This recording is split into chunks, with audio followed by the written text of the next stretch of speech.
Welcome to the Banker Lamp. Please enjoy the video. In this video, I will explain how to fix a damaged InDesign file. First, always make a backup of your original file before attempting any repairs. Then, try opening the file directly in InDesign. If that doesn't work, create a new InDesign document and try to place the damaged file into it.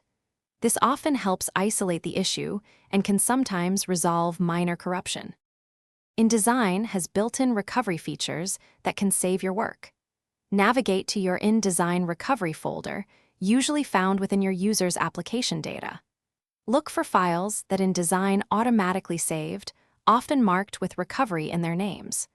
Opening these might give you a version of your document with minimal data loss, saving you significant time. A powerful method for fixing corruption is exporting to IDML.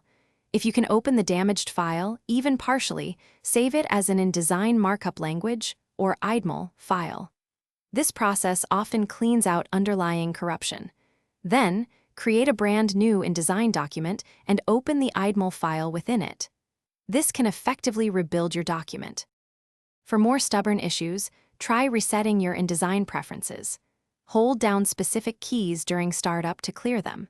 You might also attempt opening the file on another computer or with a different version of InDesign. If the problem persists, try isolating the issue by deleting pages or objects one by one until the file opens correctly. Thanks for watching. If this was helpful, leave a like and consider subscribing. See you next time.